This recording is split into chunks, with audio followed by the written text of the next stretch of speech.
शिवाय। ओम नमः शिवाय। ओम नमः शिवाय। ओम नमः शिवाय। ओम नमः शिवाय। क्या हुआ, क्या ओम हुआ? नमः शिवाय। ओम नमः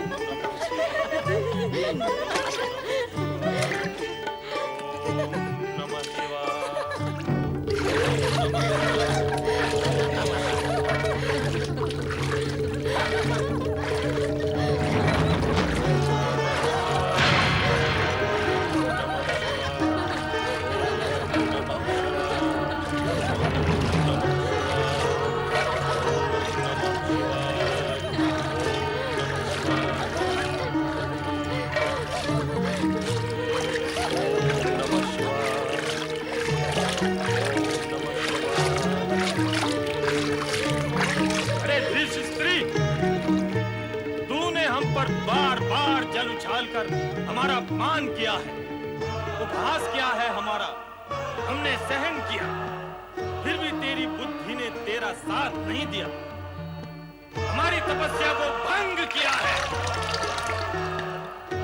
जा, हम तुझे श्राप देते हैं कि जल में पड़ी रहने वाली भैंस की तरह भैंस रूपणी होकर दुर्गति को प्राप्त हो।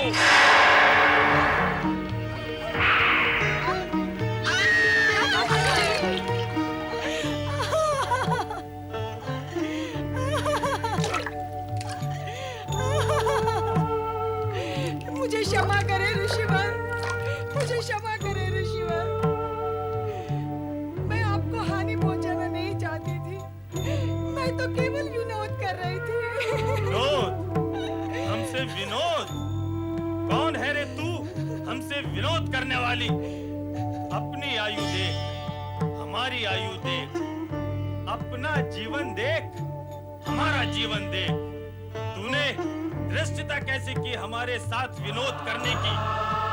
हम तुझे नहीं जानते, तू हमें नहीं जानती, फिर हमारे साथ विनोद कैसा रे? भूल हो गई ऋषिवर, क्षमा करे, क्षमा करे। भूल के लिए क्षमा का नहीं, दंड का विधान होता है मूर्खा। और मैंने तुझे दंड दिया, तूने मेरी तपस्या भंग की है, इसलिए तू क्षमा के योग्य नहीं है। दया करे ऋषिवर, दया करे। अब दया की याचना कर रही है, तब विचार नहीं आया जब अल्हड़ता से हम पर पानी उछाल रही थी, तब परिणाम का भय नहीं था तुझे? दुष्परिणामों का भय न होने से ही दुष्कर्म होते हैं, और दुष्कर्म वो पिशाचिनी है जो दुष्परिणामों की कई संतानों को जन्म दे डालती है। अब तू भी भुगत। ऋषिवर,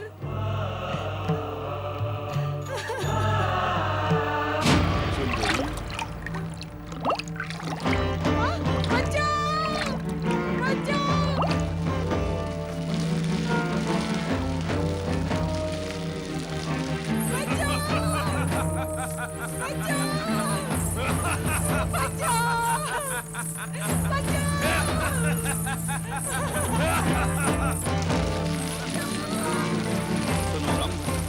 शीघ्र ही तुम्हारा एक मीठे जन्म जो तुम्हारे पुत्र की माता बनेगी।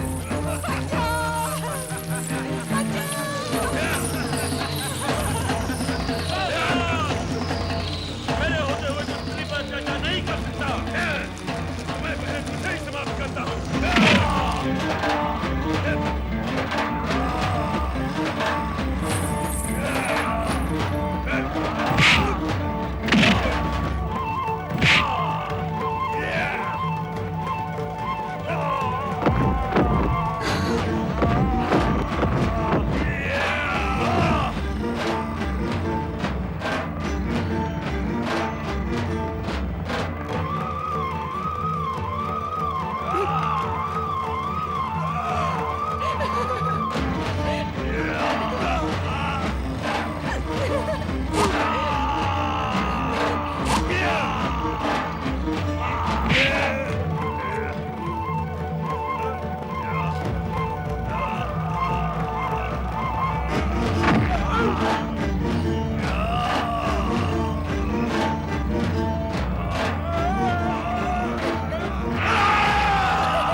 अग्निदेव ने सत्य ही कहा था। आपने तो मेरी हृदय पर विजय प्राप्त कर ली। यही है जो मेरे पुत्र की माता बनेगी। यदि आप मेरे जीवन साथी हो,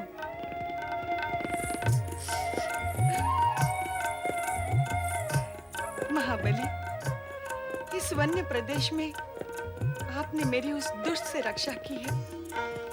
आपका ये उपकार मैं जीवन भर याद रखूंगी।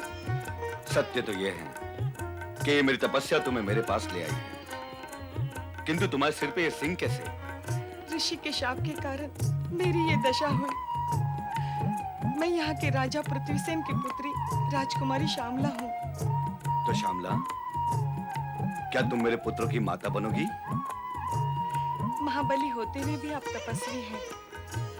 क्या आप अपनी तपस्या के बल और प्रभाव से मेरा पूर्व रूप फिर से लौटा सकते हैं?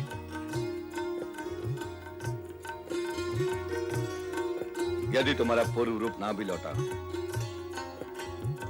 तो इस रूप में भी तुम मुझे स्वीकार हो। प्रिय दानव सैनिकों, यक्षराज और यक्ष मित्रों, आज से राजकुमारी श्यामला हमारी महारानी है।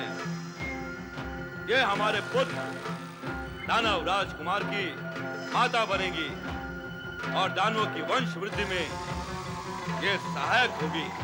दानव राज रंभ की जय, दानव महारानी श्यामला की जय।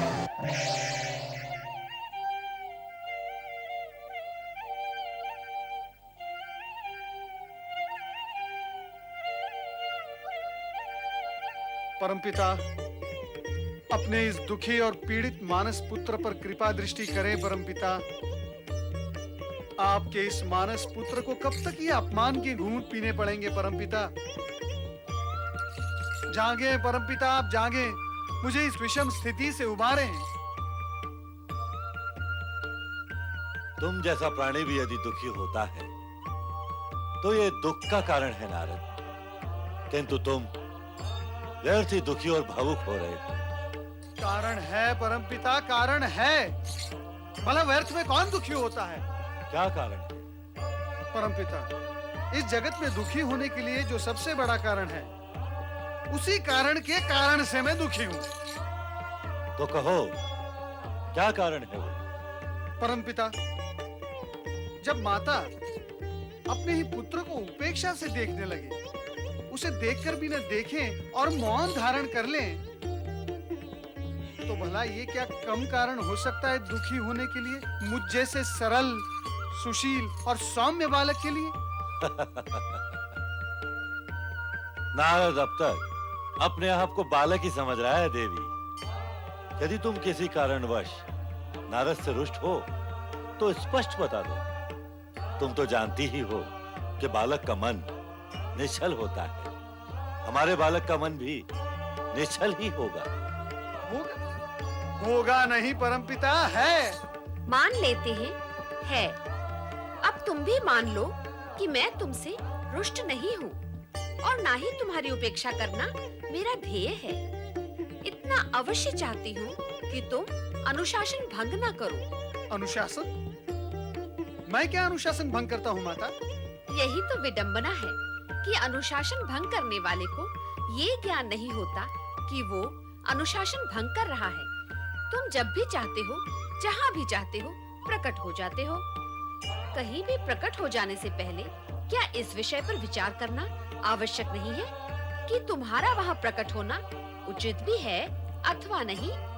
तो क्या इसी कारणवश माता पार्वती, माता लक्ष्मी और आप मुझसे रुष्ट थी? नहीं, हम तीनों में से कोई भी तुमसे रुष्ट नहीं है। हमने तो केवल तुम्हें सावधान किया है। अब तो दुखी बालक के दुख का कारण समाप्त हो गया होगा नारद। नारायण नारायण। परमपिता, जब मुझसे कोई रुष्ट है ही नहीं, फिर कारण तो क्या, विषय ही समाप्त हो गया। मूल विषय तो यह है कि हम तुम्हारा विषय समझ गए नारद। तुम हमसे दानवराज रंभ के विषय में पूछना चाहते हो, तो सुनो नारद। कर्म के समाप्त होने के पश्चात रंभ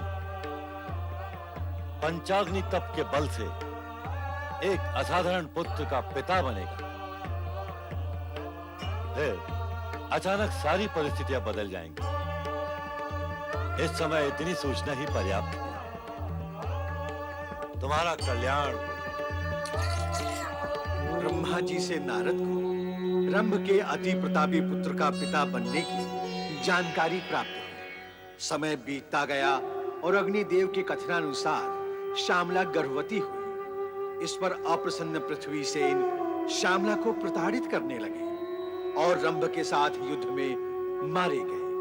पृथ्वी सेन की बाधा हटने पर एक दिन रंभ व श्यामला प्रसन्नचित्त रथ पर सवार होकर वन विहार को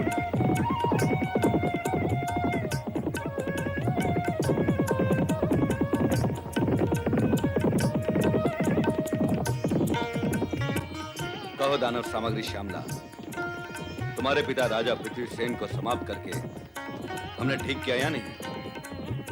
जो पिता अपनी पुत्री को राक्षसी कहकर पुकारने लगे, उसे प्राण दंड देना उचित था या नहीं? जब पुत्री पुत्री न रहे और पिता पिता न रहे, तो उसके लिए दुख और शोक कैसा? आपने जो कुछ किया ठीक ही किया है दानवराज। मैं आपकी इस वीरता पर बहुत प्रसन्न हूँ। तुम हमारी वीरता पर प्रसन्न हो और हम इस बात पर प्रसन्न हैं कि तुम हमारे पुत्र की माता बनोगी। क्या तुम्हें भी इस बात की प्रसन्नता है? स्वामी, जगत में ऐसी कौन सी नारी है जो माता बनने पर प्रसन्न ना हो? मेरी प्रसन्नता की तो कोई सीमा ही नहीं है स्वामी। प्रसन्न होकर प्रसन्नता के बहुत श्लोक पढ़ लिए तुम दोनों ने। मैं सारी प्रसन्नता समाप्त कर दूंगा तुम दोनों की।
मुझे छोड़ दो, हे यक्षराज, मुझे बचाओ इस दुष्ट से, बचाओ, छोड़ दो मुझे, छोड़। हे दुष्ट, अपनी इस दुष्टता का परिणाम जानता है?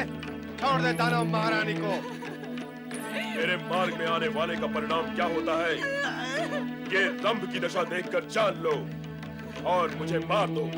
दुष्टता करने वाला हमें परिणाम का भय दिखा रहा है। अरे निर्बुद्धि, परिणाम के भय से दुष्टों को भयभीत होना चाहिए। छोड़ दे दानव महारानी को। अपना हित चाहता है तो मेरा मार्ग छोड़ दे।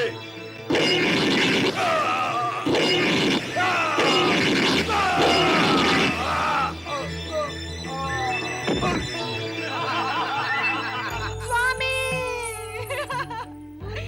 स्वामी स्वामी, आंखें खोलो दानवराज, आंखें खोलो स्वामी। अब मैं आपके बिना कैसे जीवित रहूंगी स्वामी? अब हमारा क्या होगा? हमारे पुत्र का क्या होगा स्वामी? अब मैं कहाँ जाऊं? क्या करूं स्वामी? आंखें खोलिए स्वामी, स्वामी, स्वामी। दानव महारानी धैर्य धारण करें।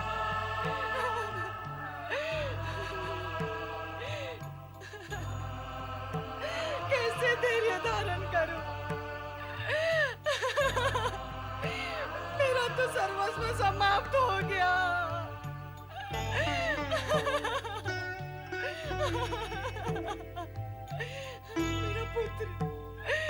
मेरा पुत्र, हे विधाता, ये तूने क्या किया?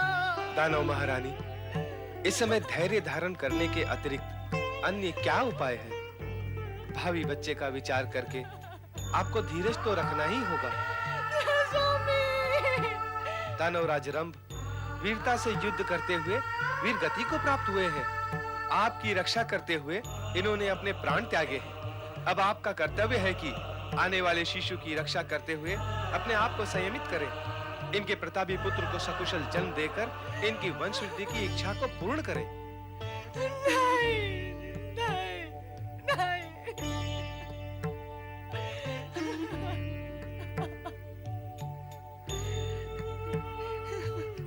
स्वामी, न जाओ स्वामी, मुझे इस जगत में अकेला छोड़कर न जाओ स्वामी। दानव महारानी, बार बार समझाने पर भी आप स्थिति को समझ क्यों नहीं रही हैं? जीवन मरण विधाता के वश में है। जो हुआ उसकी इच्छा से हुआ है, यही मानकर अब आप अपने भावी पुत्र के विषय में विचार करें। ये न भूलें, आप दानवराज के होने वाले पुत्र की माता हैं। दानवराज की आत्मा की शांति के लिए आपको उनकी अंतिम इच्छा का सम्मान करना ही होगा। अब आप यहाँ से हटें और हमें अंतिम संस्कार का कार्य पूर्ण करने दें।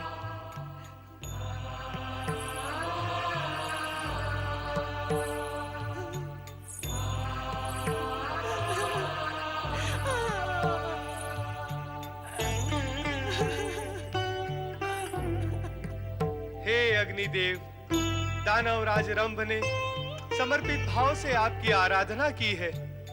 कृपया कर चिता में प्रकट होकर दानवराज को अपने में समाहित करें।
मैं दानवराज धनु का पौत्र और दानवराज रंभ का पुत्र महिषासुर हूँ।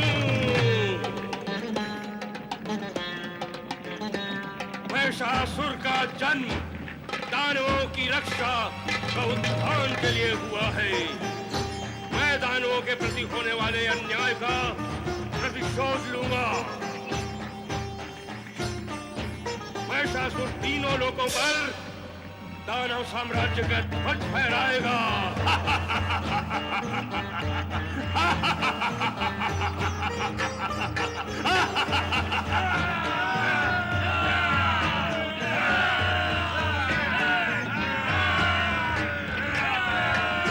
महाबली महिषासुर की, ब्रह्मपुत्र महिषासुर की।